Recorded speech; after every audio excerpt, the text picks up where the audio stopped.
Today's episode is brought to you by Stamps.com.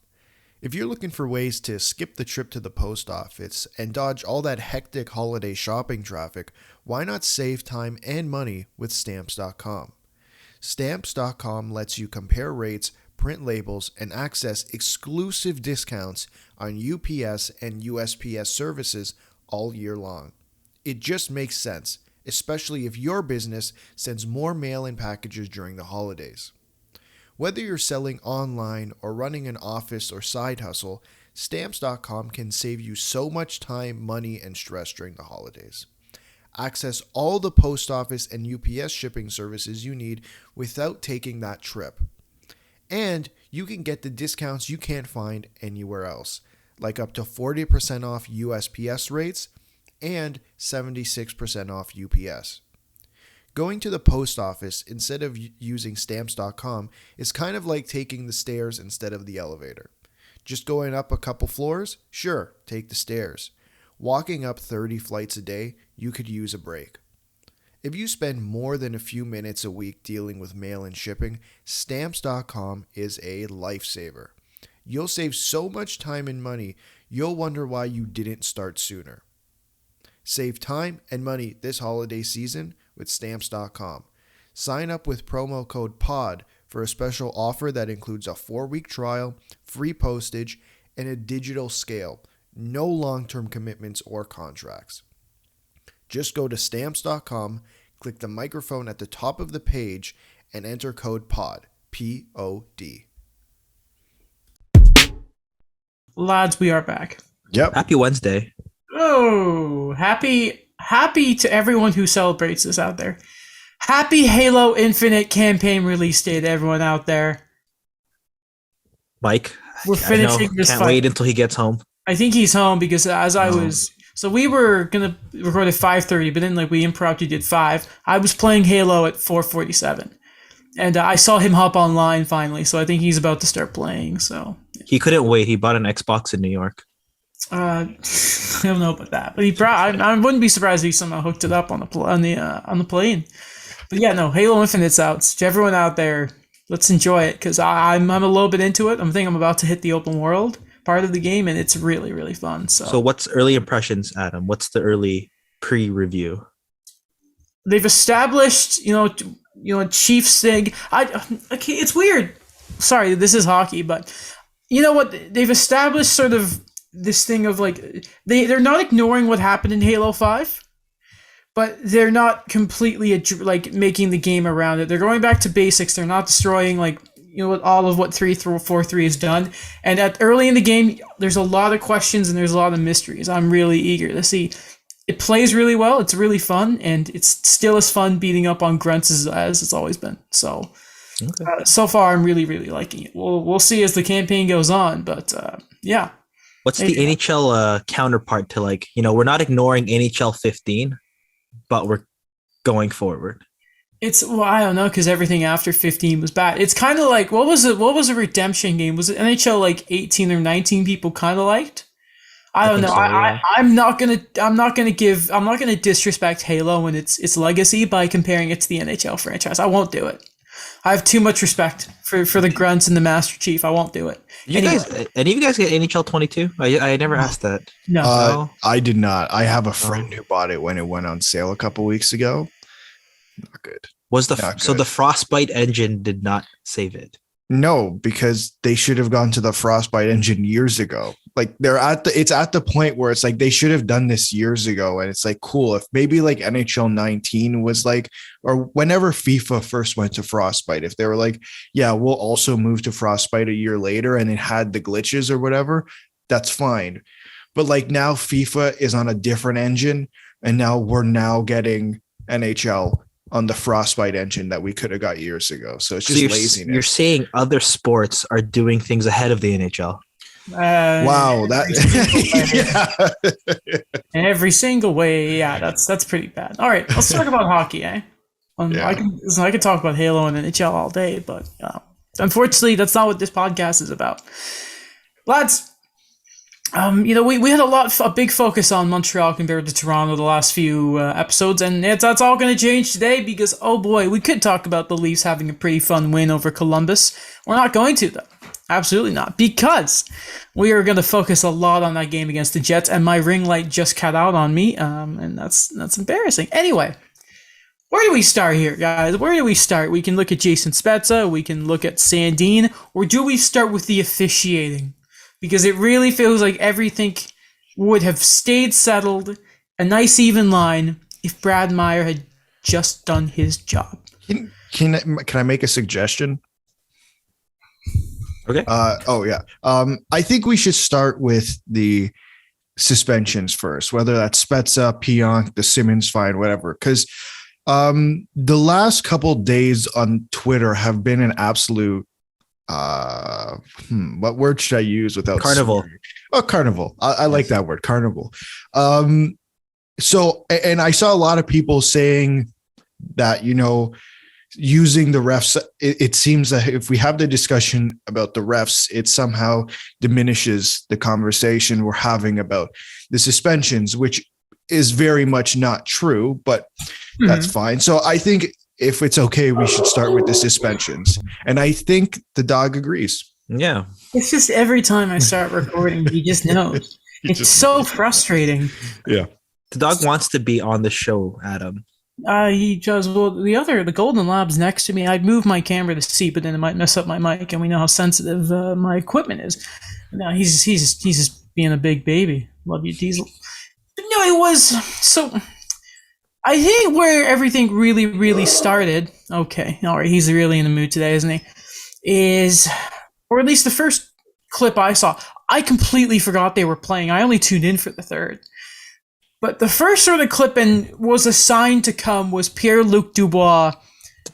I don't know the word to describe what he was doing to Austin Matthews, but manhandling. It was almost like manhandling, just bullying. He was just bullying him, teabagging him. It was. I heard that reference on SDP, and I was like, well, okay, Halo really is back in pop culture. It's the throwback of "give me your lunch money" tactic that we've seen in all the shows, all the cliches.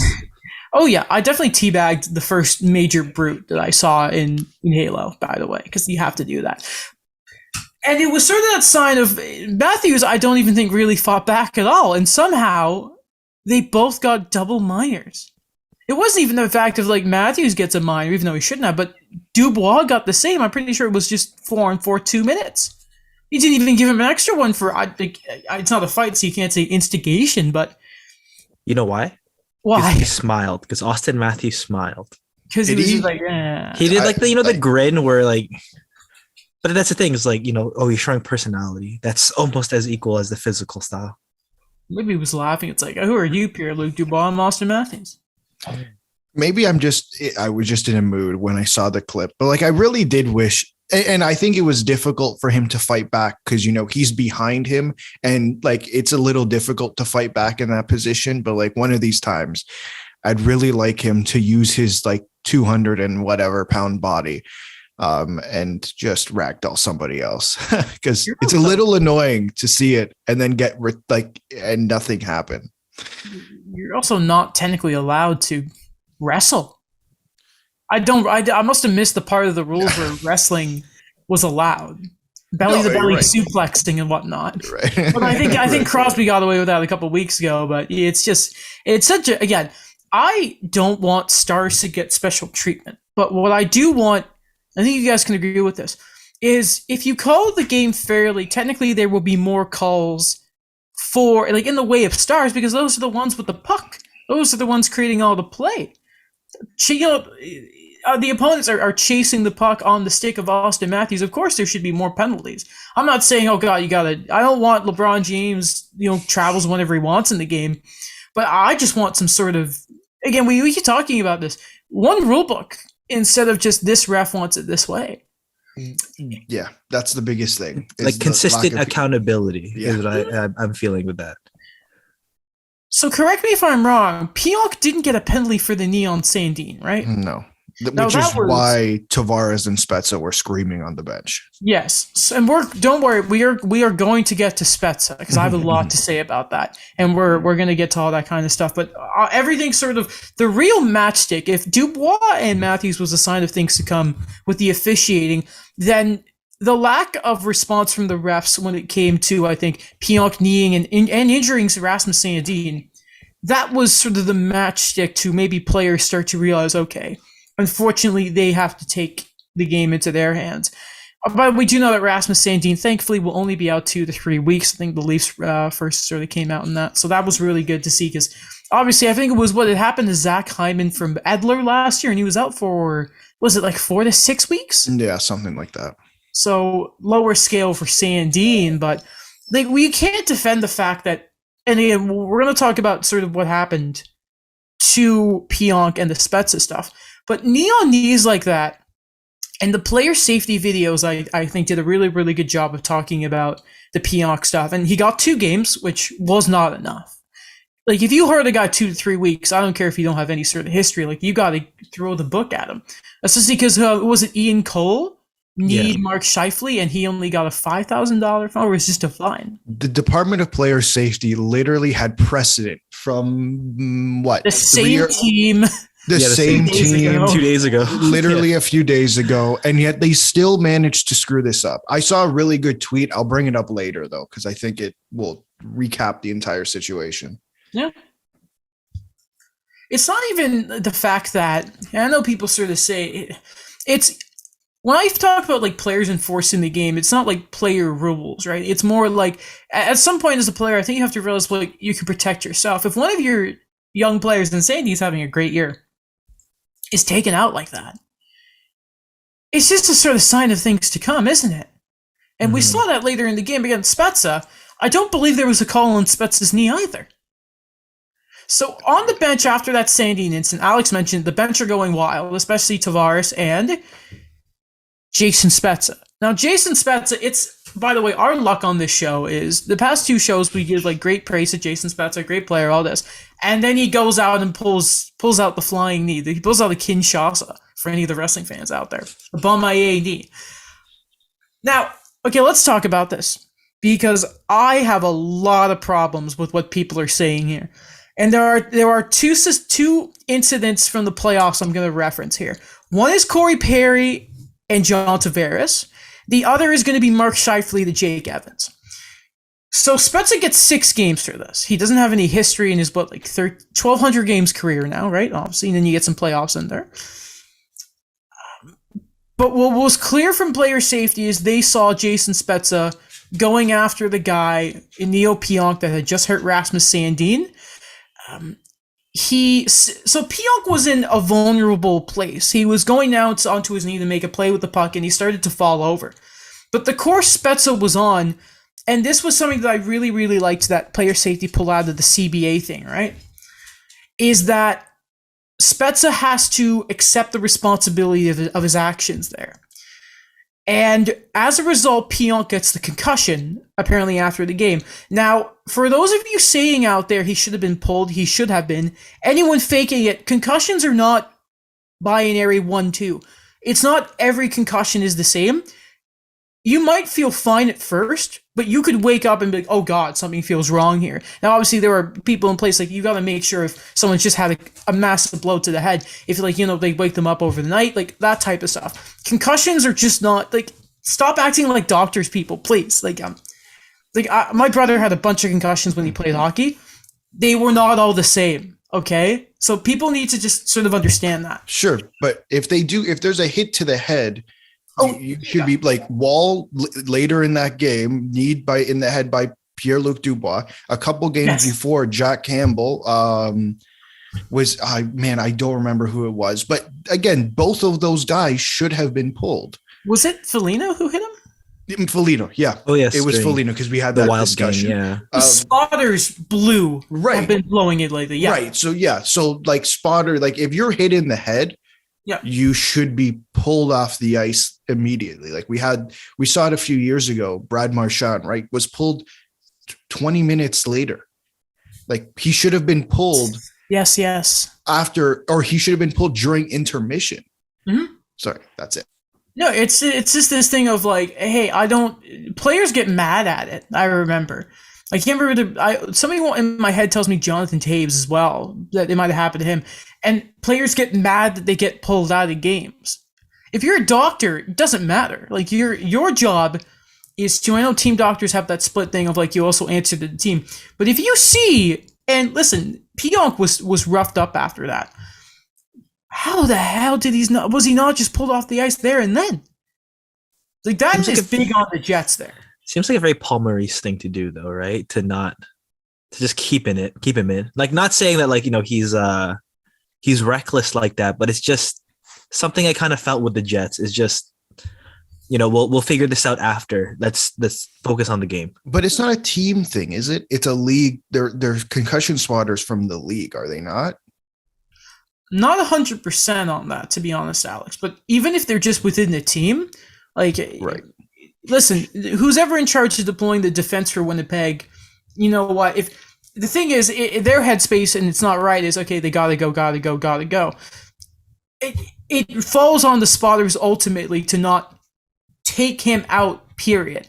It's now. Listen, does it look bad that like the coaches would continue to play him? Yes, that looks awful. But if they're told by the medical staff or the spotters like, they don't think it's anything good to go, then I don't know. It kind of puts a coach into a corner a little bit because, okay, well, they're not looking at him. Am I just going to sit short-handed here? That's obviously not the proper thing. You want your player to get looked at, but obviously coaches think very differently. But you're right. It is a very like Paul Maurice. No, I'm not going to say that actually, but you know what I mean? It felt very hockey. Like Greg Gallo, when he got his concussion, he said he felt great. He didn't play. And then he had a concussion. He was out 7 days. So going to the suspension itself, and it is getting appealed by Jason Spezza. First it goes to Gary Bettman. If they're not satisfied, they go to an arbitrator. And 32 Thoughts, it was joked that, okay, well, 6 games are probably going to go by the time it happens. I'm going to read you the snippet from 32 Thoughts because this really made me mad. The Toronto Maple Leafs are furious at the length of Jason Spezza's suspension. The entire process that Rasmus Sandin was injured on an unpenalized hit by Pionk. They feel Spezza's suspension is non-existent if Pionk is properly penalized in the moment. They have specific beef with the referees that night and have made it clear. The players also don't like the defenseman, that being Neil Pionk, also underrated hard hitter who took a run at Mitch Marner last January.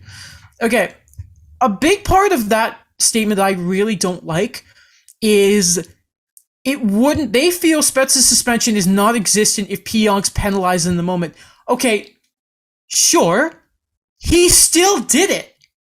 There is the video, if he meant to or not, he hit a player in a vulnerable position and made knee-on head contact. Now, the reason I earlier referenced the Corey Perry stuff is in that split moment, Corey Perry tried to get out the way.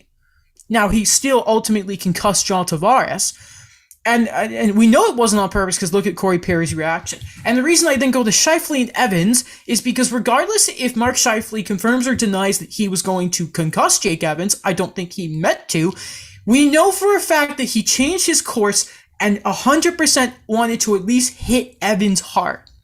And I think in that course of action, if Spezza probably didn't mean to concuss him, and we know that from that guy's entire history in the league, it is such a, not hilarious. I get where the Leafs are coming from here, but it doesn't, he did it. We can't be circumstantial. Well, no, guys, he did it. He kneed him in the head. And there is no sort of in between here. I get it. And the Brad Meyer history with Toronto, I completely get that. But dude, you can't defend a guy. Oh, you know why we should not give this guy suspension for kneeing someone in the head? Well, I mean, it couldn't have happened if something had gone a certain way. No, it happened. Right. What are you talking about? If I kill somebody, this is a really harsh example, but just hear me out. If I kill somebody, and I don't get charged or whatever, and their family member kills me, that doesn't cancel it out. That doesn't mean they're allowed to do that, right? They'd still, if they get caught, they will get charged with it. Yeah. Like it's a really bad example. I apologize, but like I think it gets my Very point morbid, across. yeah. Like How I think about it gets this? my point across. You're playing Halo with You myself and Mike, right? Yeah. And Mike comes and he assassinates you in Halo. Okay, and then let's say on the other side of it, I then assassinate you for revenge on Mike. If I said I wouldn't have taken Alex out if he hadn't, gone out of the Mike, it doesn't matter. I still betrayed him. I still did it. You know what I mean? It's hilarious. Not again, yeah, like you said, Daniel, it's comical. I hate that argument, and I'm not excusing what Pionk did. Knee-on-knees are so gutless, and again, Pionk, there's just that sort of he's low key dirty, like he is, and I don't have a dog in this fight. I don't root for either team.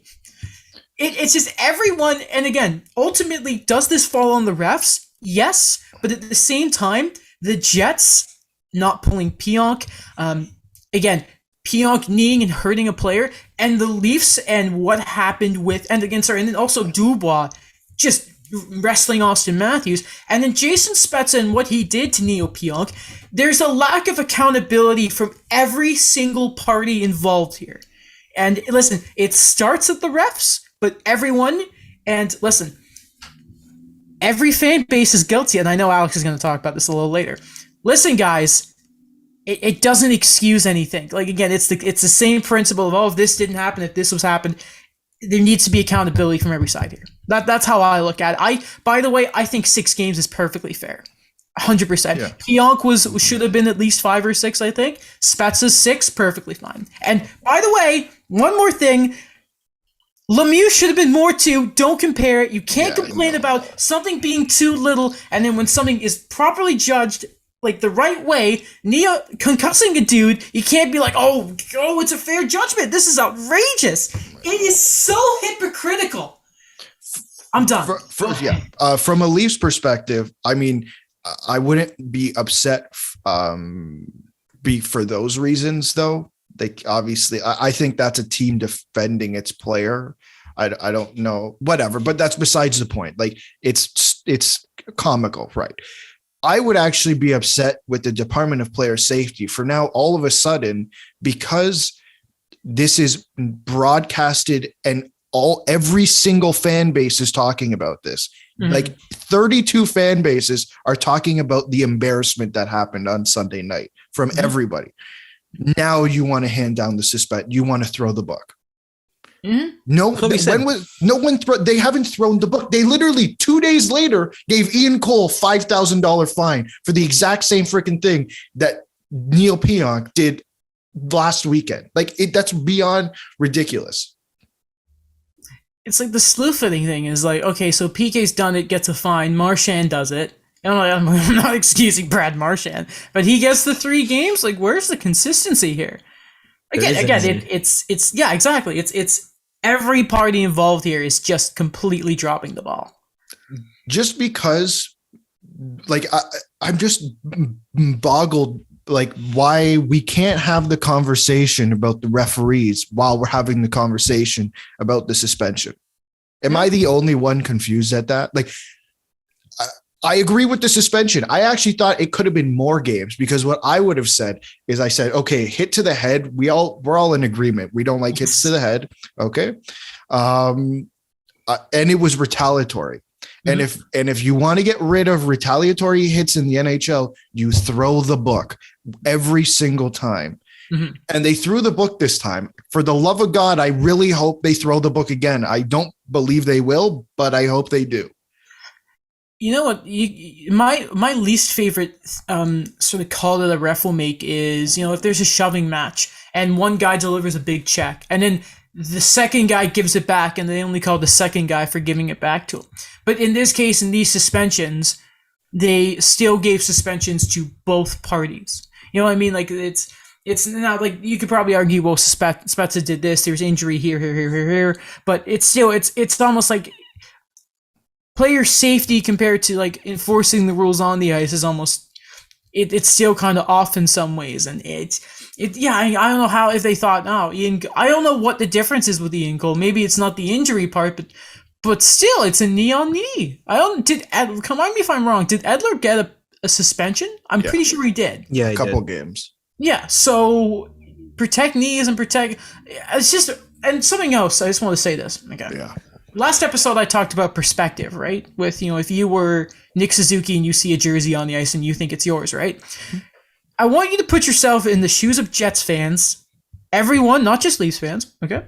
Put your shoes of a Jets fan, and you see Jason, or how about player X needs one of your players in the head.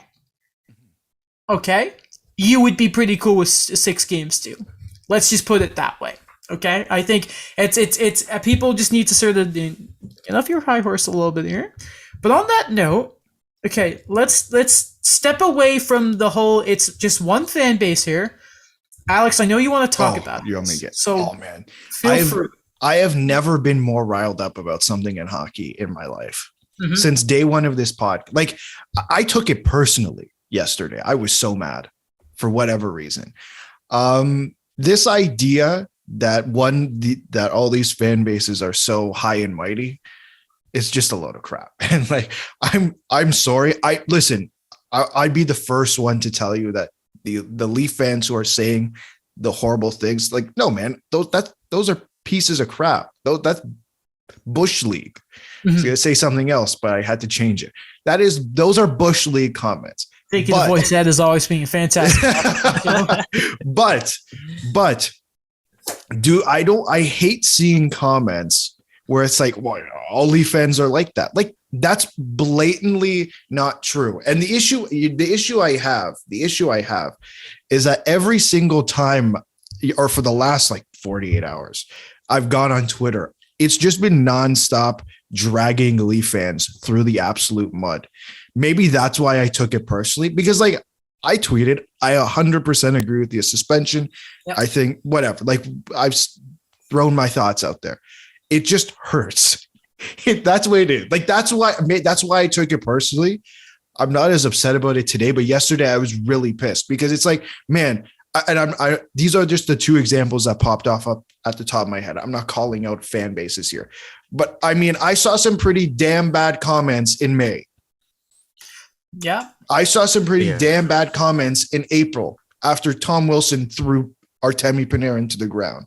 So let's take a step back. Stop pretending like all 32 fan bases are just as bad as each other. It's my bias. Yeah. Yeah. Sorry, go ahead, Daniel.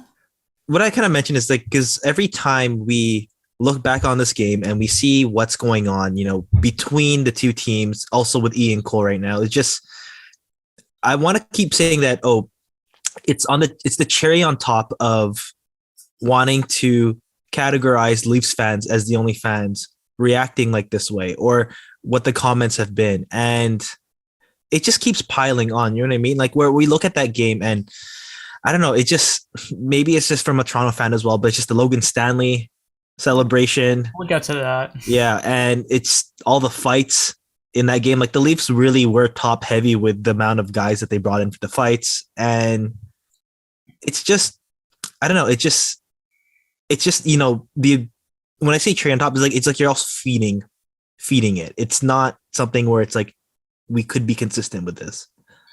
It's really funny. I just kind of thought of that famous Vancouver Calgary line brawl when I think it was first Bob Hartley threw out all his goons in the starting lineup, and Vancouver got it afterwards. I think it's at the start. The home team gets it second, and he was like, "Okay, I guess we're going here." Seeing it was Brad Meyer, and people were speculating that's why, in case it got ugly, that Kyle Clifford was thrown out there, was almost like a sign of, oh no, here it's gonna be one of those days. It's going to be one of those days. And just quickly, I want to just quickly make a note of like the big fan base thing. This was my philosophy, and I've mentioned this to you guys before. What are fan bases that I'm a part of that I see are really big and have a bad reputation? Okay, right? I'm a big Star Wars fan. I'm a big Pokemon fan. Now, what those 2 have in common is they're insanely popular across different age groups. Okay? So the larger the fan base, and if it's basic sort of philosophy here. Not philosophy, but if you have a room full of 100 people, there's going to be an idiot in there. Or just if you want to be a bit more polite, there are going to be people who disagree no matter what. Now, or have a different opinion. The more people you add to that room, the more different opinions you're going to have. Or the more idiots you could also have. I'm not saying just if you disagree on something, you're an idiot, but the more and more people are in that room, the more diverse it's going to get. So when you have a fan base, the market the size of Toronto, naturally, it's going to be the loudest sometimes. You see that with all the big markets in every single sport. Formula One is massive. Formula One Twitter is awful. Listen, Pokemon, big fan base, it's awful. Halo, big fan base, different age groups, it's horrible. The difference there between all of those in the NHL is all the things you listed are popular worldwide.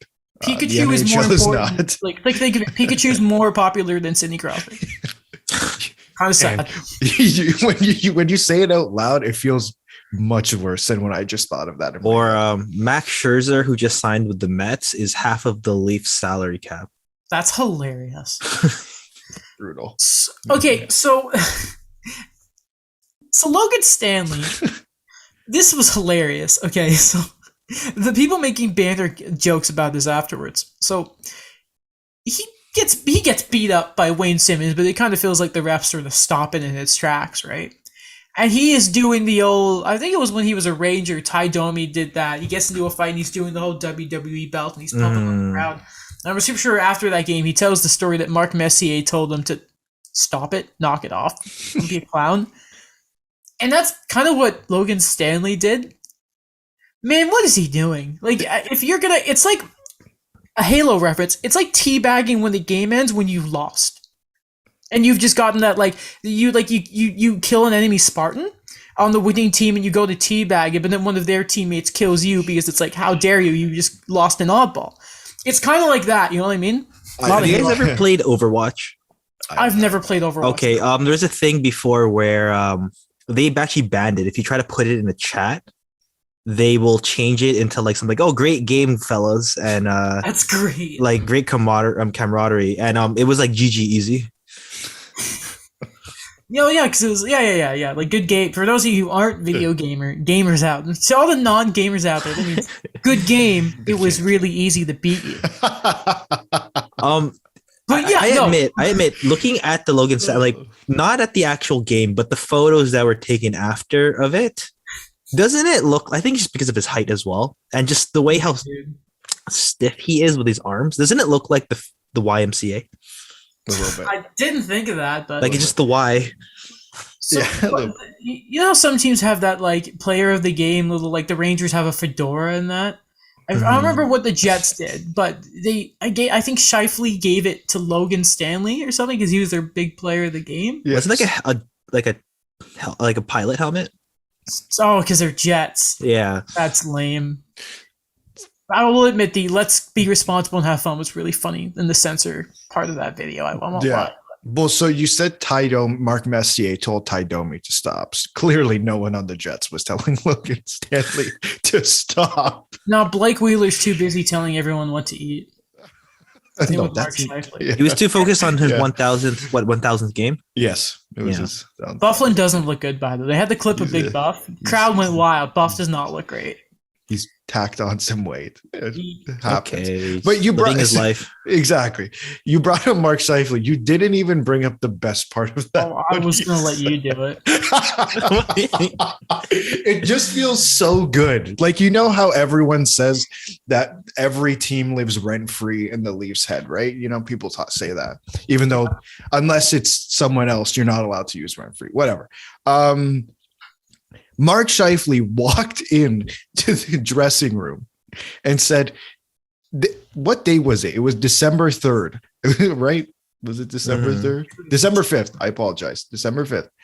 He goes, is there anything better than beating the Leafs? No, because he couldn't beat Montreal. You know what's really funny? I don't know if you saw this in the group chat, Daniel, but I told Alex, you know what's better than beating the Leafs in December? Sweeping the Jets in the playoffs, or even like if you want to beat the Leafs, beat them in the freaking playoffs. That was pretty sweet. You know what's better than that? And it's like, well, Scheifele couldn't even enjoy that series because he was stuck at home because he's a loser. I'm guys. It's good to know probably my disdain of Mark Scheifele is now growing throughout the podcast. I don't care. So he didn't make your Team Canada team, right? Because he's not. Okay, hold on.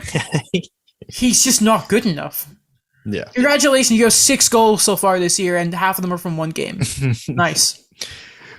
It's just amazing that that's what he said. Like it felt so good. It was just so funny. It was just so funny. You know, that meme for man, we keep talking about memes and pop culture today. I love this. When Obi-Wan says, "You have done that yourself." Yeah. Yeah, it's like basically Mark Shively just like, yeah, don't focus on the Leafs too much. Like, it's all about team success, and then he says that. So when he's like, when Anakin's like, "You've turned Padme against," he's like, "You've done that yourself." Yeah, it's just kind of like living rent free in someone's mind. It's like, no, yeah, you just exposed yourself. Yeah. Is he not a little embarrassed? He said that about a team he will face twice in a year, and it's also December 8th, and the playoffs are in May. It just reaffirms that it's like the Leafs are the evil empire. Good. You know what I mean? That's fine. Like, I guess I can live with that. Like, okay, so everyone, okay, I use so many other sports references sometimes. It's just, it makes sense when it's the Mets and the Yankees. They don't play each other very much because they're in the National League and the American League, but it just makes sense based on geography. It just, for me, the whole Jets Leafs thing, like, I don't understand. Like, is it, because before it was, Line versus Matthews. Mm-hmm. Now it's just kind of like the big city versus, and I'm not discounting Winnipeg, but I'm like, it's not as big of a city as Toronto. Yeah, let's make this a preview, shall we? Oh, and send it to Nick Baldwin. You're about to trash Winnipeg, and it's no, I'm not. It's just like, because I'm comparing, maybe like other teams where it's just, like, where's the hate coming from now? Like, aside from before this game. So here's the thing. They had a few chippy games last year. Obviously, we all saw that clip from All or Nothing where I like to verify I don't live in Toronto. So technically I'm talking about another city in this perspective. Daniel, stop defending it. I'm laughing because you mentioned All or Nothing, and I just remember the Nick Ehlers clip again. Yeah. So there was a few chippy games between them, but like they had good games before that season, but like I don't think personally, and maybe I'm wrong, but if the Leafs beat the Jets, I don't know if John Tavares is walking in, or I don't know if Jake Muzzin or Mitch Marner or Austin Matthews are walking into the locker room in a game in December and saying, is there anything better than beating the Jets? Like, I don't know if that's happening. Like, you know what I mean? It feels weird on the other side. Yeah, I don't know. The Jets were an afterthought for the Leafs after that game. It was all about the reps, right? Like, no, like they weren't mad about being like probably losing. They were mad about like Sandin got hurt, but they're probably thinking of Pionk as a punk and that, and they probably put more effort into helping Spezza with player safety than they probably did about checking the tape after that game. I sent you guys this tweet. I think I sent it to you too, Dan. I did, from earlier today, where someone tweets, thinking of wearing my Pionk jersey to the Raptors game on Wednesday. No one who goes to the Raptors games, though, cares about Neil Pionk, let alone knows who Neil Pionk is. After game 1 against the Jets, a couple of guys in Montreal did that. They got a bunch of Shifley jerseys and just walked through the crowd in front of the Bell Center. They were just booed, but it's like, what compels you to do that? I mean, it would be funny, but if you like at your own risk, my friend. I don't know how much of a cross-pollination there is between Raptors fans and Leafs fans. You know what I mean? Like, I think there's a lot of Fred separate. Van Vliet know who Neil Pionk is? I don't think so. I don't think so. And it's like, okay, wear the jersey, man. Like, I don't do whatever the hell you other want. NHL fan, like, again, I'm not like saying, like, he's a great player, but when it comes to, like, marquee guys that a team markets, like, I don't think you're going to put Neil Pionk in like the big 3. You wouldn't have him if Trouba wanted to play in the. Yeah. I want to keep making fun of Winnipeg itself because I like Nick and I like Gavin, so I won't. I'm not making fun of them. We're not making fun of them. I know. It's just I can't stand after the play. I just can't stand the Jets anymore. I don't like I hate Blake Wheeler. I don't like how they treated Line A. I just I hate it. I hate the I just finding this disrespect funny, the Healers like- gets. Adam, I'm just finding this funny. Where you're like, I don't want to talk anymore because of Nick and Gavin, but I hate Blake. I don't like how they treated Patrick Okay, Laine. hold on. If Gavin and Nick, if you're listening to this, I am not making fun of the city of Winnipeg. I am making fun of your team because, and I mean this in the nicest way possible, I cannot stand them. I cannot stand Paul Maurice and not playing Nick Ehlers properly. Gavin, we've had a conversation about that. I feel bad because at the beginning of the year, I remember I told Nick, I'm like, yeah, the Jets are going to be great, and they started off really badly, but they're better now. But it's just, I don't like Scheifele because of the playoffs. I can't stand it. I don't like Blake Wheeler. I don't know if he has a goal yet. It makes like $8 million. I hate it. And listen, and if anyone's listening and you're a Jets fan, you're like, God, what's wrong with you? The Habs are bad. Yeah. And I have to deal with that pain every time I wake up and I realize they're playing that day. Anyway, and then, a side story we probably should have mentioned. Mitch Marner didn't play because he's out 3 to 4 weeks with a shoulder injury. I'm sure Jake Muzzin does not feel great about that. No, I'm sure he does not. By the way, Blake Wheeler still does not have a goal. How many games are we in? He's played 20 games. Okay. I did not know that. He has 13 assists, though, I guess. I don't Okay. know if that Cool. makes up for it. Gil Thornton could get away with that 3 years ago. But not what a leader. Yeah. What a lead. Did you say what a leader? Yeah. Oh, okay. Just wanted to double You know check. who's good at scoring goals, even though he's been hurt this year? Patrick Awesome. Laine. Oh, really? How many goals does he have?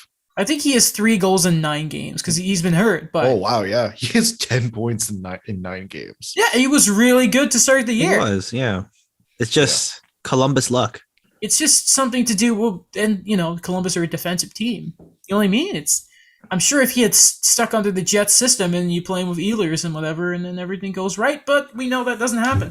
I would have. It sucks that obviously it was never going to happen. But if the Jets had somehow made that deal without getting rid of Line A, and then you could have seen like Line A and Dubois and like Ehlers, that'd be a pretty nasty line. And then or Kyle Connor's just there. Kyle They just Connor- probably wouldn't have Cole Perfetti. yeah. Yeah. Yeah, or just trade Scheifele. Oh, my God. Anyway, Oh my God. anyway, He's starting a battle. I can't. He can. I'm never.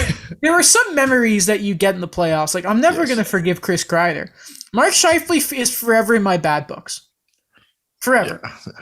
I just don't like him. It's like me with Ryan Smith. Right? Oh, really? Why Ryan Smith? So in 2006, like he just had like a ongoing, I guess, chatter with J.S. Giguere. Oh, And that was the last Mighty Ducks team in the Western Conference Finals. And it's just kind of like he kept, because Giguere, he plays like, he had like that really, I don't want to say severe, but that really like deep butterfly.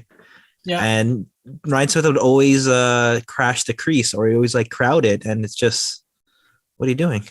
Just bullying. And then like he would like always like, have a bit of dialogue with Giguere. Well, I mean, JSG got the last laugh, didn't he? Yeah, he did. Well, I mean, like the next year he did, because Ryan Smith never won a cup. Okay, well, that's true. Yeah, exactly. You can't. I need you to speak up a bit because one of my ears is being plugged in my Stanley Cup rings.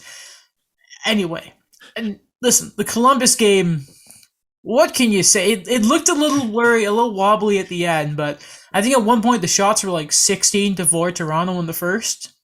Yeah, I got a really good quote that sums up the game. Okay. This is from Sheldon Keefe. I didn't like much about the game in any period.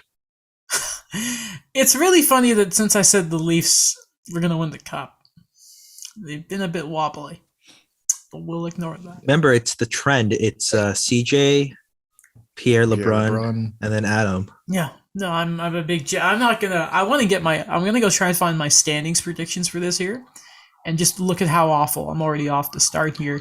And there's a siren coming to arrest me because of just how. Yes, about the predictions.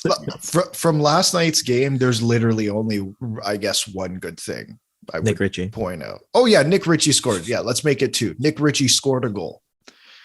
That's number 1. Number 2, I just want to shout out Christian Rubens and Alex Steves for making their debut. Rubens in particular, obviously Steves was good too, but Rubens in particular, because he was the first full-time Newfoundland Growler to make their debut for the Leafs. So That's I guess Nice. drafting or developing works. You know what I'm surprised from?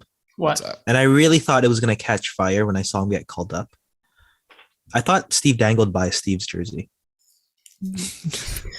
I mean, you know, he doesn't like paying for things, though, doesn't he? No, yeah, that's it's like you, Adam. Like if you bought like a Luke Adam jersey.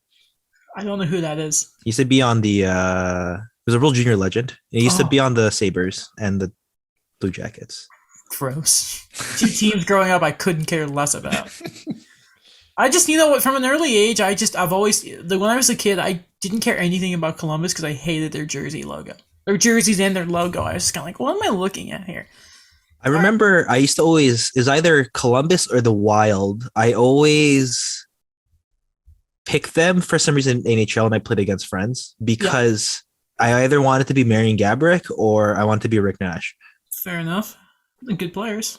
Anyway, Rick Nash getting his number retired eventually, right? That's happening. Yeah. Cool. All right. Montreal. I wanted one win this season. One. And that was Tampa coming into Montreal. I wanted it. I wanted it so badly. And you know what's so annoying? The Habs probably had their best performance of the year. And Corey goddamn Perry ties the game with 2 minutes left, and then Andre Palat gives them the lead with 37 seconds remaining. And I am so fed up with moral victory. You know, they need to lose. It's a tie race with the Coyotes, but I just wanted this one. I wanted this one so badly. Because listen, for those of you out there who are fans of teams that make it to the finals and they lose, you're never going to forget about the team that beat them. And I never want to lose to the Tampa Bay Lightning ever again. I am so sick of them. I can't stand them. I don't care that Montreal were missing half their roster. I think it's like $50 million worth of players. Because I don't think Poit and Kucherov were playing, so who cares? Corey goddamn Perry. I'm so mad at Bergevin. Thank goodness he's gone. You just didn't want to give him term, right? Or is it just Corey Perry wanted to win? He only gave him 1 year. Okay. He said the extra years in Tampa helped. Also, did you see that apparently after the game, Perry and Caulfield met up between the locker rooms? It was like, okay, cool.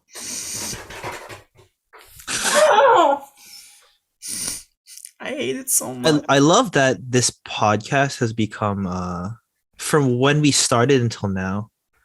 Well, I don't know where Alex is on this actually. What's that? We all have embraced Corey Perry. I don't think Alex is close. I mean, I think if Adam, I'm the farthest from embracing. I think if Corey Adam, Perry. I think No Alex, offense. if you look back on all those Olympic times, then maybe. Alex, I mean, so Daniel, I went to the winning game for World Cup of Hockey where Marchand scored. Mm-hmm. And listen, I think he got the winning goal. Yeah. I don't like Brad Marchand still. Mitch Marner could score a hat trick and win Canada the gold medal goal. I don't care about Mitch Marner still because he's a Leaf. Okay, here's another one. No, I don't care. Alex could look at the joy that Corey Perry has given my life since I was in elementary school, like grade 1. Okay, that will add a few percentage points of me getting closer to liking. And then I will remind you that I'm pretty sure that Corey Perry had the series winning goal in Game 7. I'm pretty sure it was him. Are you guys trying to make this the worst episode for me? Like, what's going on here? Why am I being attacked? What did I do? What did I do to deserve this? Also, Matisse Norlinger's in the AHL for a little bit. There were conflicting reports and language stuff about whether he wants to go back to Sweden. He should have been sent to Sweden, so can we just figure that out? But apparently the Habs will have... Is he still young enough to go to the World Juniors? I don't think so, no. No? Okay. No. What about Jan Mysak? Yeah. Oh, is he? Because I haven't seen anything about the Czechs roster. Because otherwise, he would have been on it because he was captain. Yeah, because I'm thinking if he was already captain, usually those are the guys that don't come back. I know Oliver Kapanen it's probably Olivier or some version of it, but Kapanen, the Habs Kapanen, was just named to Finland, so that's pretty cool. He's 19. He will be 20 in June. Okay. So doesn't that make it? I don't know. Yeah, it's like a lock, basically, if he already played. Yeah, unless you're Chris Bigras, which is that's like the one story I'll always remember. It's the U20 tournament, right? Yeah, he made the team in his first year of eligibility, and then he had a really bad training camp, and he's like one of the first players ever to make it to the World Juniors the year before and not make it the second year. Oh my God, that's brutal.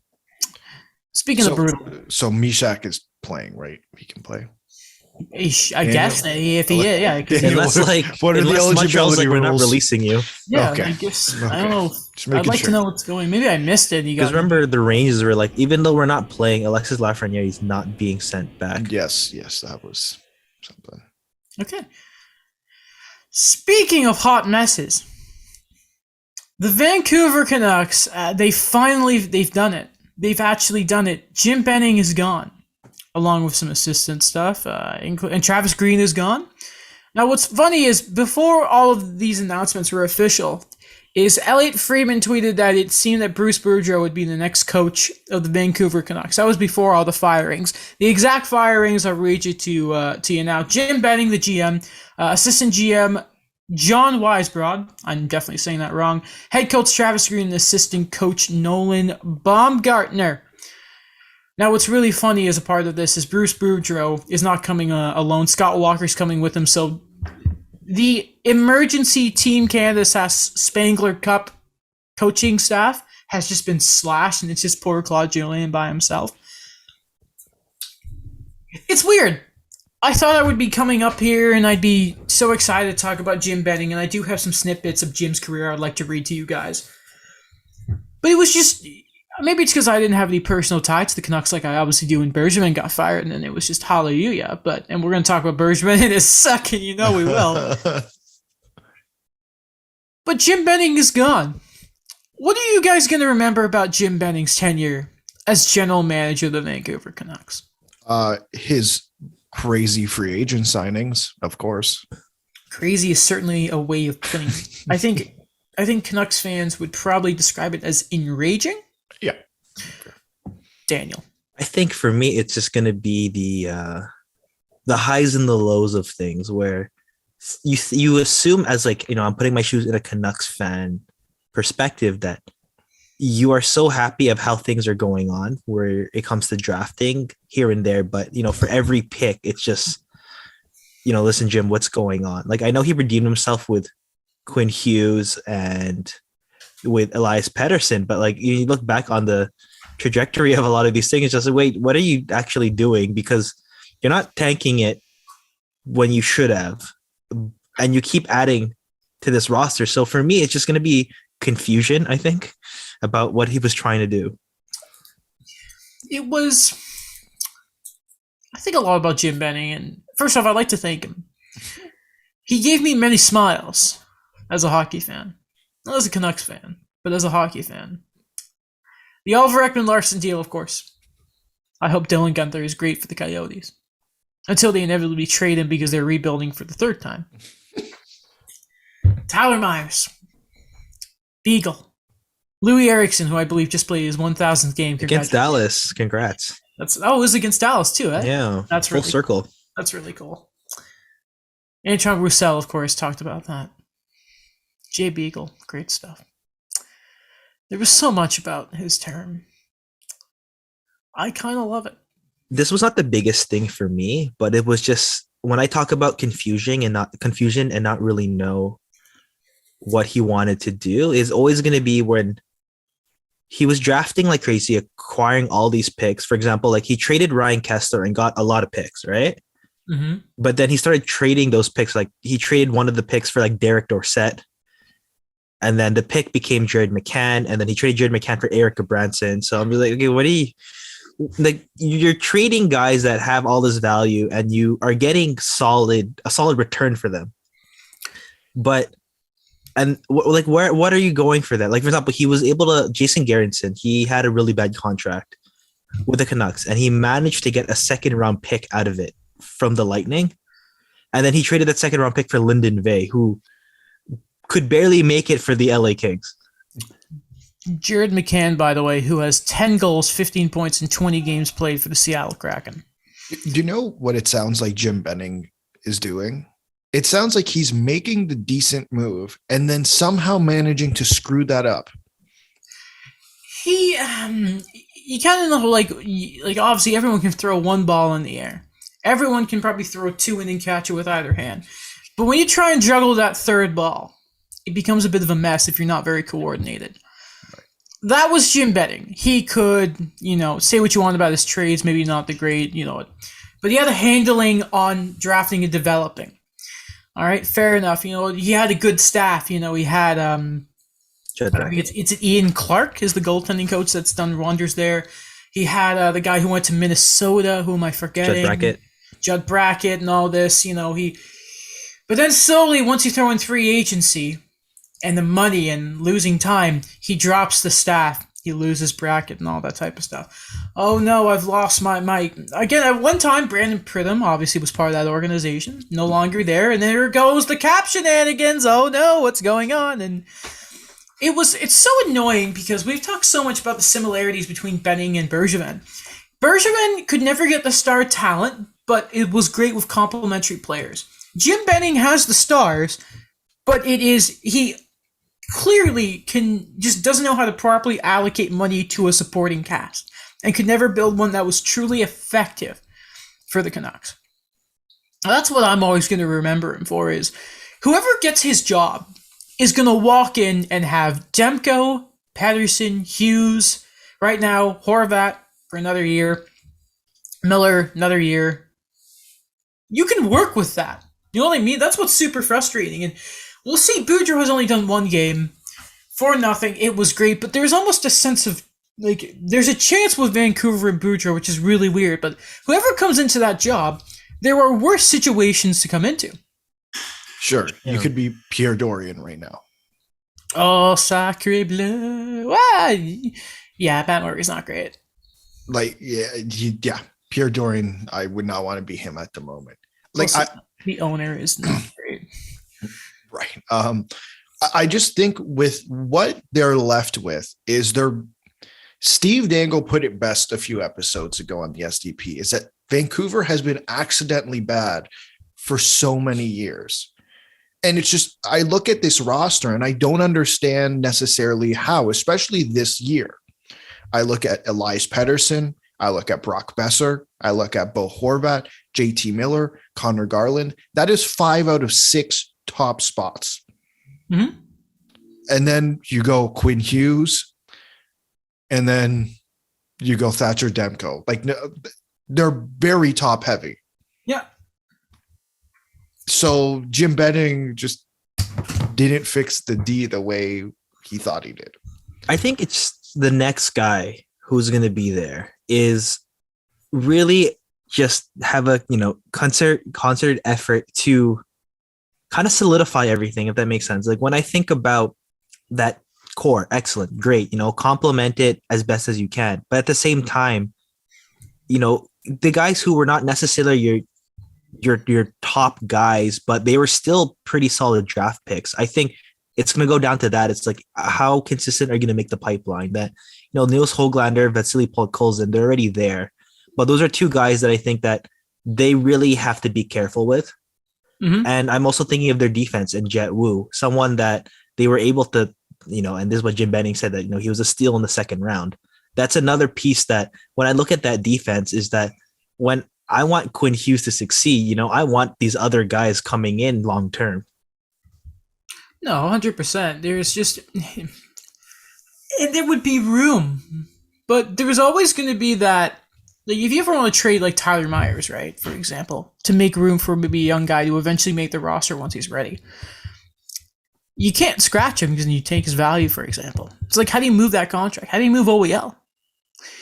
There's always going to be that sort of block there. And it was always, I think, Jim Benning's thing was to sort of have that stopgap for younger players to develop, is when he brought in the Beagles and Russells. And it just didn't work because he gave them the wrong term and he just cleaned it up the complete wrong way, right? Something else I just want to, in regards to all of this, the coach. I don't know anymore if Travis Green's a good coach. Obviously, there is someone we can ask that, and we plan on doing that. I just look at the Canucks and even the problems with their offense. For years, stuff like their rust chances and that have been awful with the personnel there. Yeah, Demko and Markstrom were great, and they had some decent, they had that run to the second round. They had, that good regular season. I just don't. I've never been so confused about is this coach good or not than right now that I'm with Travis Green. Because at the start of the year, if you would have said, "Man, Travis Green on the market," I'd say, "Yeah, man, let's do it." But now I'm like, I just don't know anymore, because he could have done somewhat better. I feel like. Sure, you know what I mean? Like JT Miller saying, we don't know what to do at practice doesn't help. But we talked about, like, let's be careful about when we use the term losing the room. Pretty sure Travis Green lost the room. Yeah. He very much lost that room. And I don't know if it was directly his fault, though. I don't know if it was his fault that he lost the room, because what happened was, we walked into the season, and I think, including us, I think a lot of people had high expectations for Vancouver. Weak Pacific Division, they can make a divisional spot. They started the season not great. Pressure on Benning, pressure on Green, pressure on ownership. And once things started going downhill up top in management, where, all these rumors are leaking and the fan base is upset, that to me started leaking into the locker room too. Mm-hmm. And as soon as that happened, I think Travis Green lost the room, not because he did something in particular, but because the issues above him were now leaking down into the locker room. And how the hell is he supposed to clean this up? Mm-hmm. I think, it's like the erosion of the foundation there, where you continually try to build something on your on ice performance. But I really felt that when we look at management, it was never steady there. It was, sooner or later, you're going to figure it out that despite the talent that's there, you're going to feel that, like, does management really have your back? Because I don't understand what they're doing. Fair enough. Management in the future, though. It is a little backwards how the Canucks have sort of made the decision. We're going to get the coach first. First off, in insider trading, Darren Dreger did mention that Lawrence Gilman, I mentioned him, the guy who helped write the cap, now with Toronto. Apparently his stock is rising across the league. It's the other way. Pridham wrote the cap. Pridham? I'm dumb. Yeah. Lawrence Gilman! Lawrence Gilman was with the Canucks before. Yeah. I knew that. I didn't. It's okay. You know what I mean, though. Lawrence Gilman, anyway, an executive with Toronto, and Dreger talking about how his stock is on the rise across the league. Highlighted Vancouver and Chicago of possible places he could go. And then Pierre LeBrun sort of sneakily mentioned maybe Mike Gillis could go back. Because the Canucks are looking at more than just a GM. The possibility of a president has been sort of floated around there. I doubt that Gillis is going to end up being back there. That was just too much of a rocky road. But the real candidate that was reported here, and I can't believe this, is apparently Marc Bergevin. Now, apparently, Francesco Aquilini, when asked about Marc Bergevin and the job, he said, I think Marc just wants to take it easy for a little bit, and said he has not reached out to Bergevin. I feel like that's a lie. Couldn't you have just said, we'll see every option, but instead, I don't know if I think he wants to take a second. That kind of tells me that you talked to him and he said, I need some time. Yeah, that is exactly what that means. Like, I don't know. How did you just make this up on the spot? We've had this discussion, but Marc Bergevin is an interesting pick here. I personally still don't see it as the fit that they think they need. I think they look something funny. Yeah. The Canucks are 9-15-2, right? Mm-hmm. So they want the guy who built the Habs. Okay, the team that's 9-15-2, right? Yeah. They want the guy who built the Habs, who are 6-18-3. Cool. Go on, Alex. I don't necessarily think he's the he's the candidate they think he is. I think they look at how this is my perception. The Aquilinis seem to be very involved with hockey, and they'd admit that themselves, right? I think they did in their press conference. Marc Bergevin, not that Jeff Molson was a I wouldn't say he's an active owner the same way the Aquilinis and Eugene Melnick is in the same way. But I think they look at how Marc Bergevin handled Jeff Molson in terms of they were friends, essentially. Like, I think it's fair to call them that, right, Adam? They're friends. Yeah, they were like in the foxhole together. He loved Bergevin. Right. So I feel like if they think that they can be friends with Marc Bergevin, that's their guy, right? Like, that's what they want. They want someone who can spew the same thing that they want to be said, and there's never going to be an issue, like it kind of was in Montreal for 10 years. That's what I have that was fear. Such a great. Oh, yeah.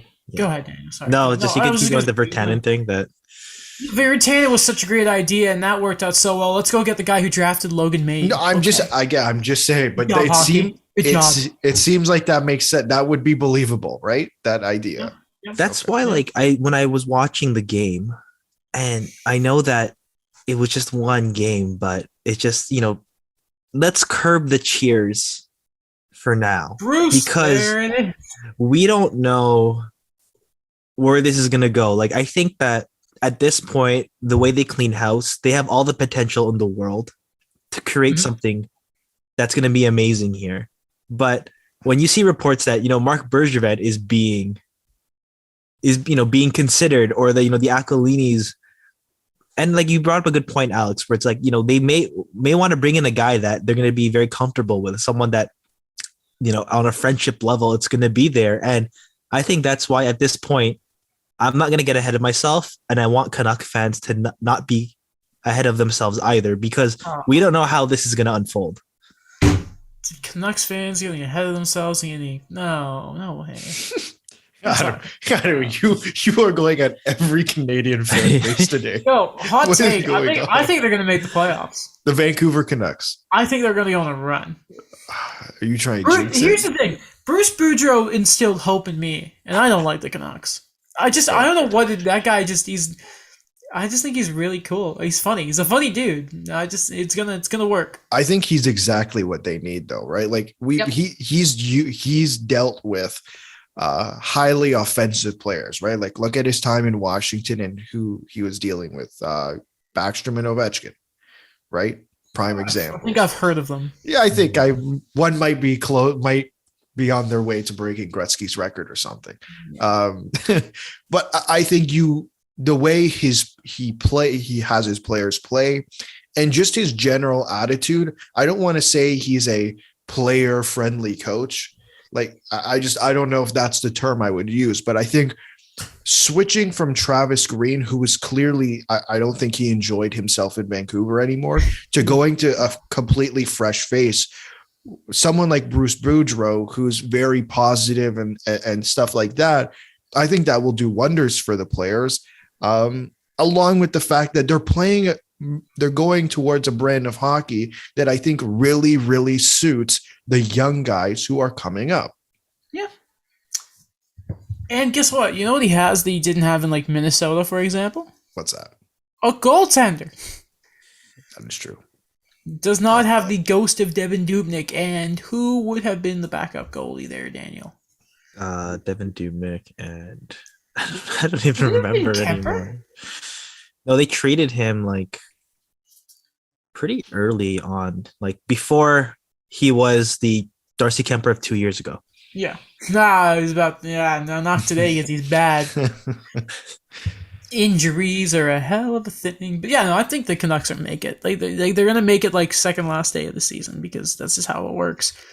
Even if they don't, I'm going to say my prediction is that I don't think they're going to make it, but they're going to have like a solid season where, again, it's all about let's see how things unfold first. They're going to have, okay, good enough. We could still keep working on this. Mm-hmm. Just some quick stuff here as I'm trying to stall, because I feel like I'm about to sneeze and just gotta be like, no, don't let that happen. Okay. It's gone. Shout out to the best e-bug I've ever seen in Tuukka Rask. I guess he's close to coming back. I guess so. Not that their goaltending has been hot by any means lately. I guess now Bruins fans will finally have to understand the great goaltending they've been getting for years by Tuukka Rask. That I'll never understand the crap he's gotten. I really, really don't. They're just bullies to Tuukka Rask in Boston. You would have I don't thought understand that why. you would have thought that since he got traded from Toronto, where they also berate their goaltenders as well, that he wouldn't have to deal with that, and yet he still has to deal with that in a different market. You know why? I think it's in Toronto. He was already overshadowed. Where I think Toronto, like not Toronto fans, everybody, but I think it's just the time where there's like, but World Juniors, Justin Pogge. Exactly. A lot of vacancies around the league looking at general managers, eh? Anaheim, Chicago, Montreal, Vancouver. They all need GMs, eh? They do.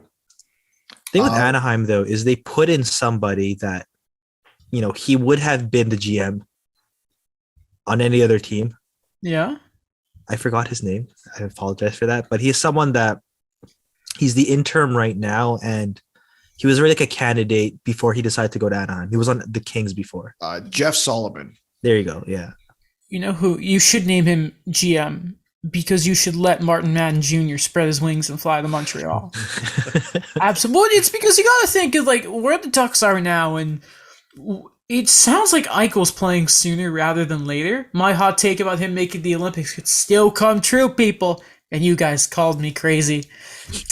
But if you're going into Anaheim and you're taking that job, they ain't far off. And I mean, that play that Trevor Zegras made last night, that was BDE. That's a pop culture term I don't use too often, but that was some BDE from Trevor Zegras. There's a poll right now where they wanted to name the move, and the most votes right now is the Flying Z. That is really good. That's amazing. So, Daniel, you were telling us hot take that you think Trevor Zegras should go first overall in his draft, like if we're doing a redraft, right? Yeah. So I am not the first one that has mentioned this. I got this from a tweet from a statistician, actually, a hockey statistician. Okay. Shout out to Byron Bader. I hope I'm saying his name properly. Okay. But he mentioned, and quote, pretty safe to say Anaheim has got a real one in Trevor Zegras. Oh, yeah. He has had an immediate offensive impact in the NHL and is trending to become a star in the league. He'll regularly be involved in wild and zany scoring plays as well, end quote. So, yeah, like looking back on that draft, I think that's a very quality draft. But would you like me to read the current leading scorers from the draft? Yeah, sure. I know Zegras, hasn't played a full season yet. He'll be there. It isn't. There's only like a round's worth of players who have played. But like to give context, Jack Hughes, pretty good player. Capo Caco's coming into his own. Kirby Doc, Hoglander, Zegras is already fifth in scoring. He's got 35 points in 49 games played. Dylan Cousins, Moritz Seider, Alex Newhook, Cole Caulfield, Bowen Byram, Toby Bjornfoot, Kaliev, Pinto, Con McMichael, Tomasino, Colson. That's pretty. Honola, who just got called up. There's a lot. Yeah, this Norlander's up there too with his 1 point. Nice. Nick Robertson's up there too with a point. Nice. Peyton Krebs is up there too. So yeah, so far it's early pickings. It looks like a pretty decent draft. So okay, what we'll do here, right? Okay, who would you rather have, Trevor Zegras or Cole Caulfield? Trevor Zegras. Yeah. Love you, Cole. I like center. Like, is he a center yet, or are they still developing Zegras into a center? They're playing. Well, they're kind of forced to play him at center because Ryan Getzlaf is out. That makes sense. Okay, so if he can pull it off, that's pretty great. Okay, would you rather have, don't sneeze, Trevor Zegras or Capo Caco?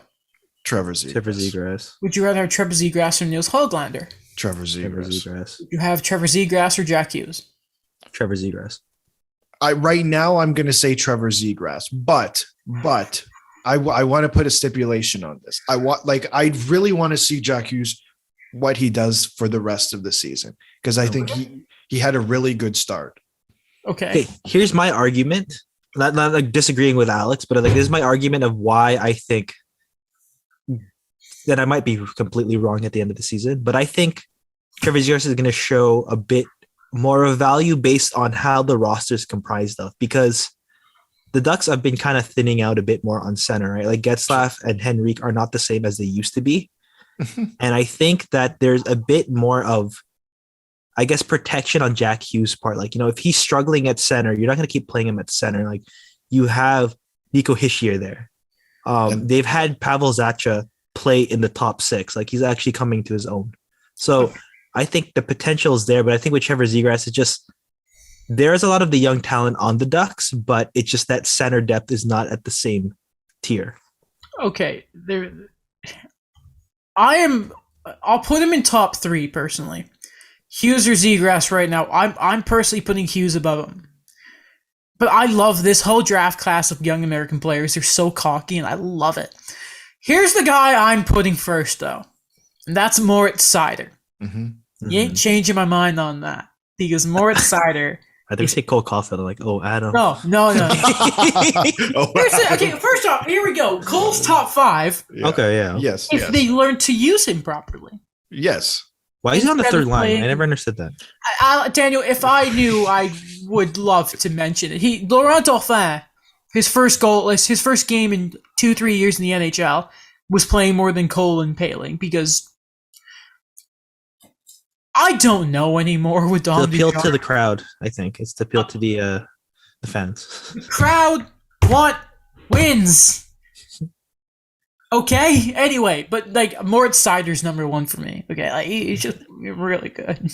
Remember, he was a reach too at the time. Everyone was like, "What's Yzerman doing?" But then Detroit fans were like, "It's Yzerman. Trust him." Exactly. And yeah, learn trust Steve Yzerman. And must say, Tampa okay. Bay fans were saying it's Steve Yzerman.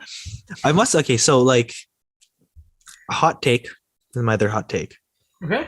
Steve Yzerman's doing well in the first round with Detroit. Okay. But he never did well in the first round with the Lightning, but he did really well in the later rounds. I think you've made this point before. Yeah, because like, for example, like, you got Kucherov 58th overall, but who did he take in the first round? He took, was it Vladislav Nemestikov? Yeah. Or 2010, that was a loaded draft in the top 20 or so, right? And he took Brett Conley 6th overall. Who are all players, but they're just not that level. Like, you don't think of it, Nemestikov, at least, he knew when to trade high because Nemestikov was part of the JT Miller McDonough deal, right? So even if he didn't draft properly in the first round in those occasions, you don't win the cup without Ryan McDonough. You don't win 2 cups without Ryan McDonough. Okay, I know you love him, Adam, and I know it's worked out now, but Jonathan Drouin 3rd overall. Okay, hold on a minute.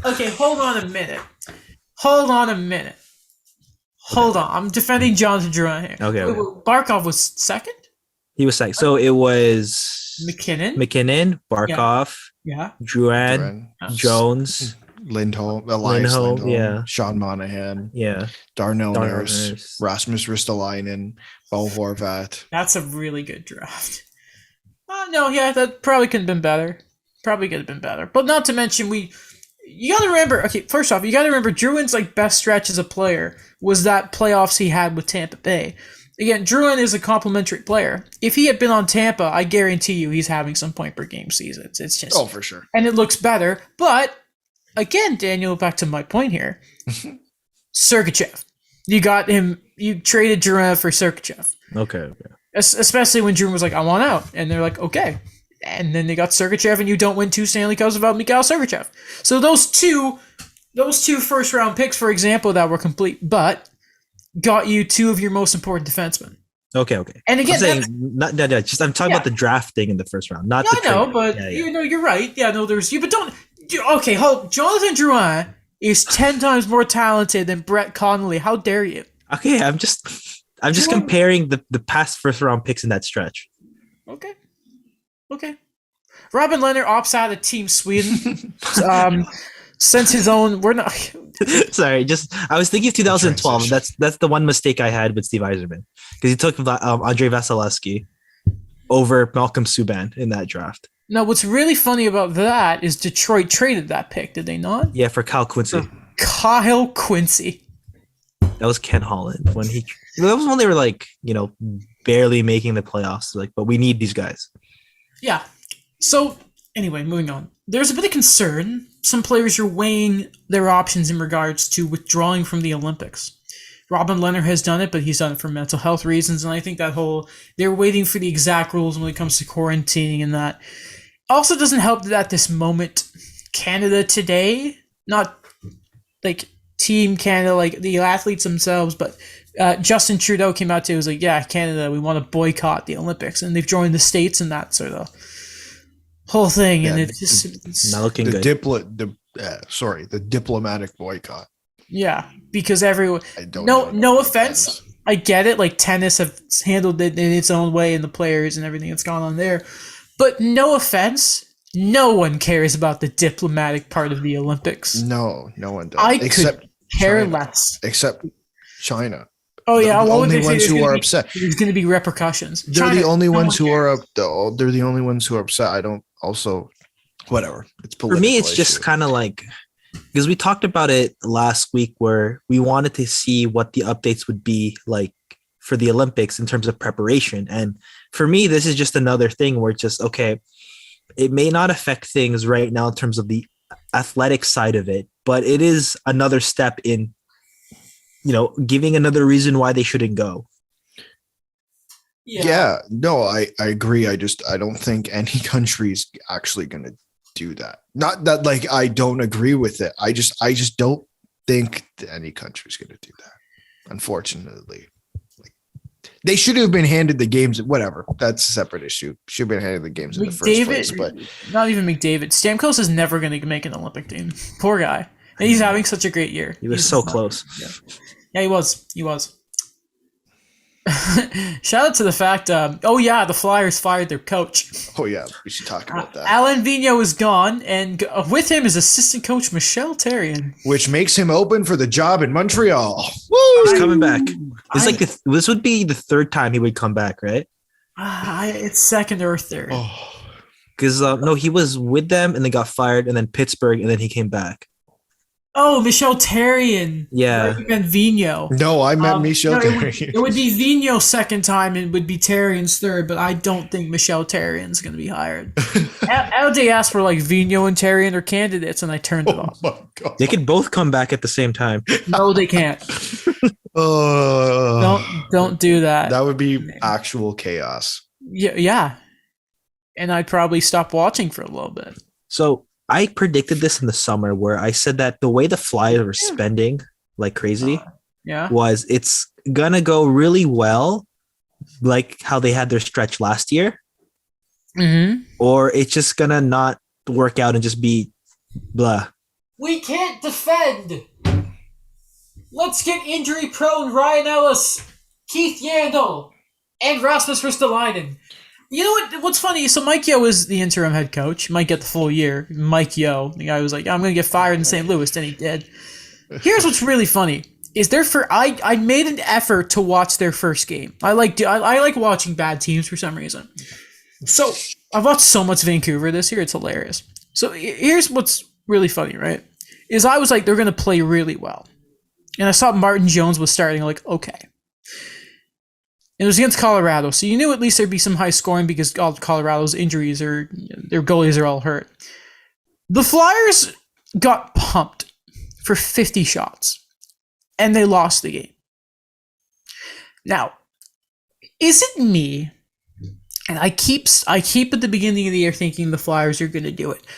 But are the Flyers? Does it not feel like them as an organization and their team is past the? What was it? They're past the best buy date. They're expired, the Flyers. Like they're just. It is the thing of I don't know what exactly I'm supposed to expect from the Flyers anymore, and it's the thing of they're almost changing deck chairs around the Titanic. Like is it time to seriously rebuild in Philly, aka Giroux?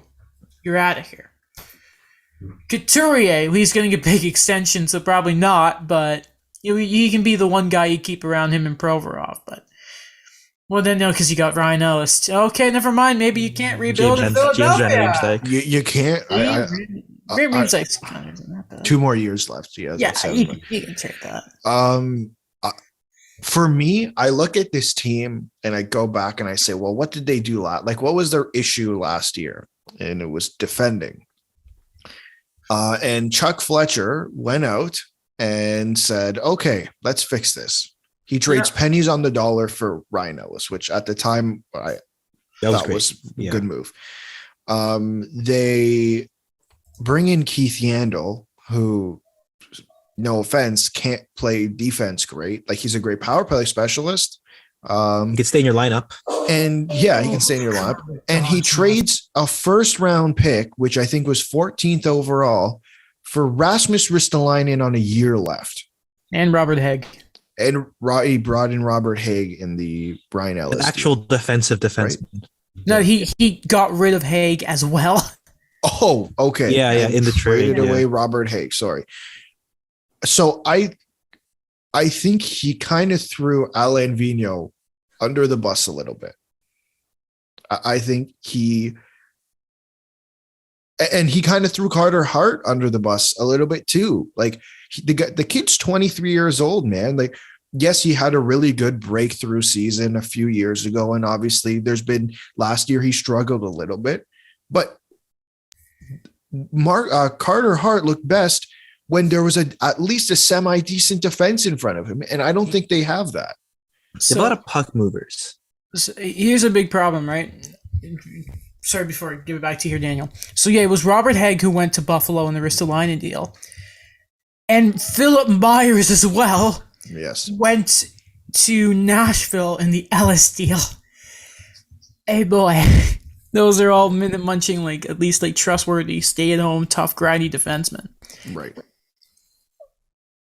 What I just find it funny is that comparing when you mentioned the Habs, Adam, the amount of guys that are like offensive defensemen who just, get out of their own zone with the puck. How many guys the Flyers hoarded?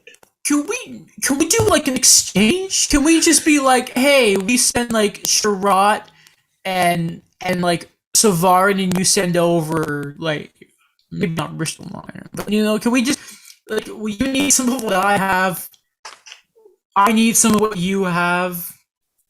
Man, who's having a really good year in Arizona, points wise?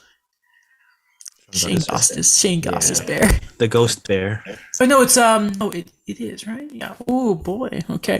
Is he like their top scorer? Shane Goss's bear? I wouldn't be surprised. Last time we checked he was, but that was a while ago. I will go double check in one quick second. I can't find them. For me, like, essentially, when you mentioned that, Adam, that what the Flyers are, I think this has been a long time coming with the way they've been building their core since I'll say 2012.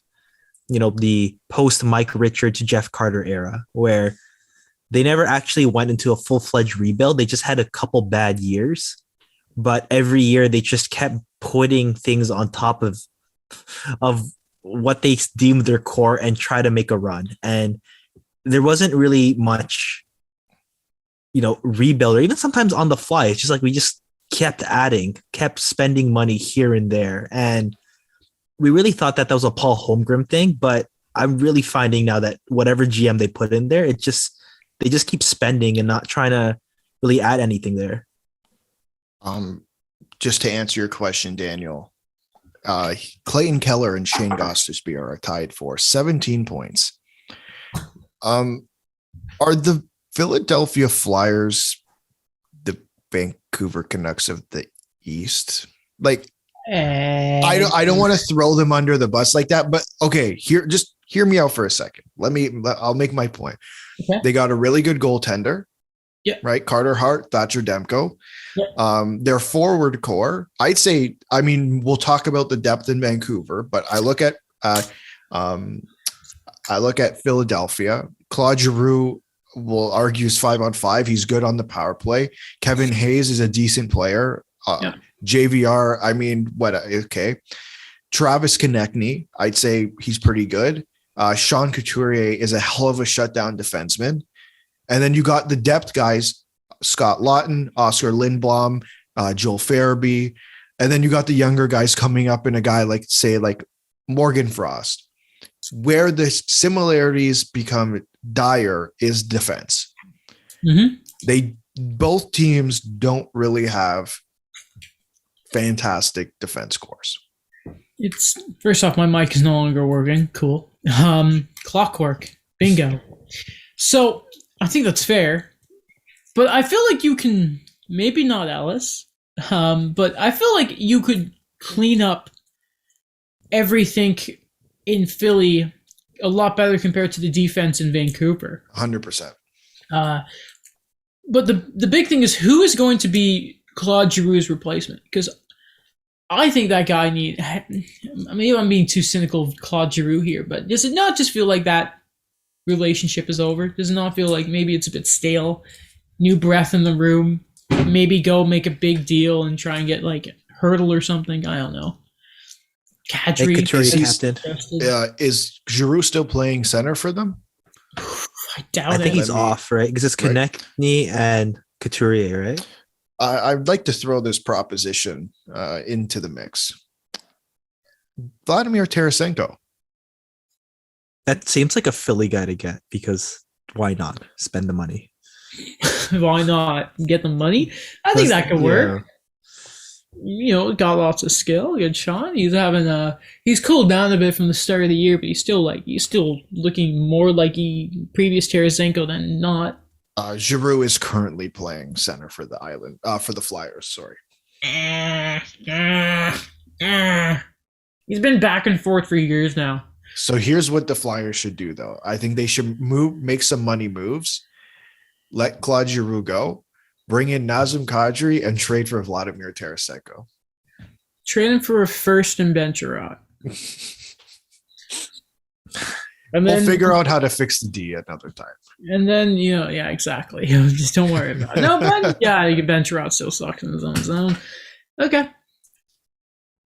Looking forward, I won't, Philly, we kind of talked about it there.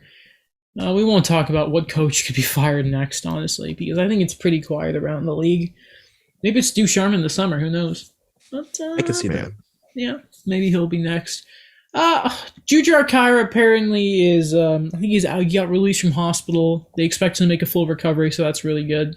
But no timeline on when he plans on returning. Board of Governors is coming up. I can't find the exact date, but apparently it's in Florida again. And it's been also reported on Insider Trading that Sheldon Kennedy is not going, but there was some good discussions with Ken Davis, who will be there. And obviously Sheldon Kennedy is, I think, going back to what happened with Kyle Beach and that, you got to think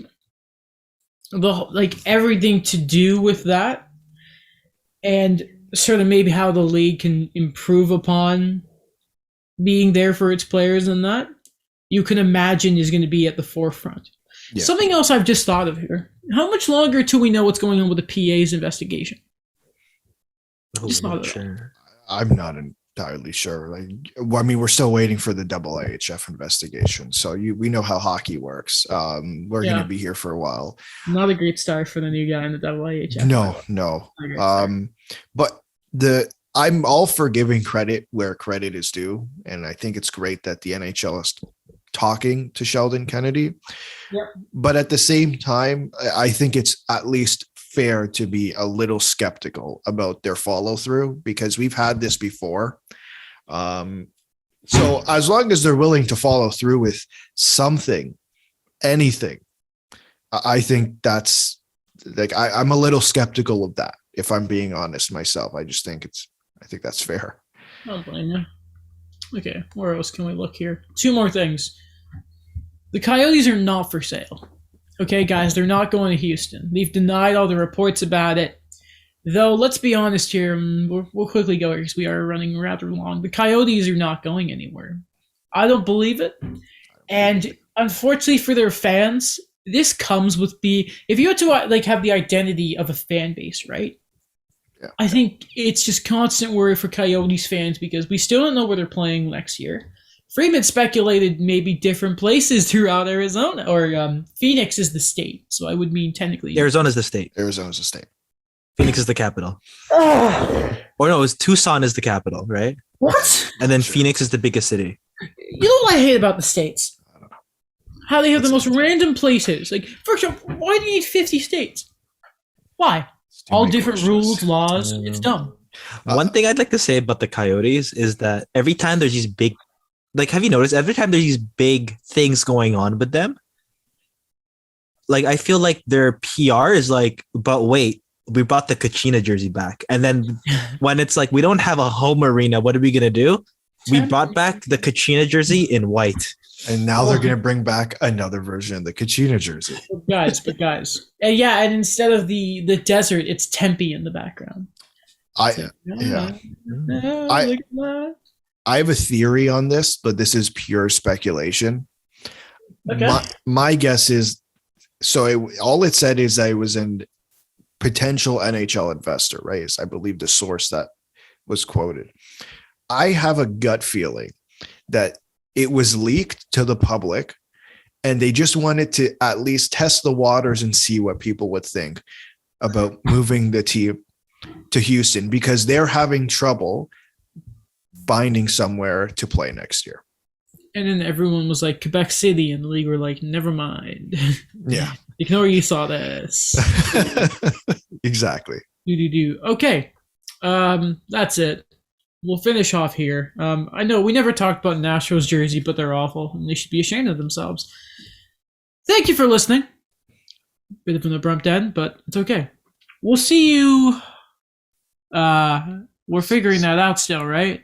No, we should be good for Sunday. Okay. Yeah. Good. This was fun, guys. A lot of meme-like pop culture references, so it's great. And we didn't bash any city whatsoever. We just gave observations. Absolutely not. We alienated half of Canada today. We did. We also have a guest coming for the 15th. 15th. Yes. I'm not going to say who it is, but it's a returning guest. Hopefully it goes a bit smoother than it was trying to get other people on. But it should be fun, and we are going to be talking about the F1 season, because by the time Wednesday rolls around, the finale will have happened. Quick predictions! Who's winning, Max or Lewis? Daniel. Max. I hate you. Alex, Daniel, or Lewis? Good. You're my friend. And I say Lewis because I hate Red Bull. Thank you for listening. Check out all of us on social medias and everything we are. Same with the show, TikTok, Twitter, all that. Daniel stuff for CJRU, my YouTube channel, Alex's blog. We will see you Sunday. Go Lewis.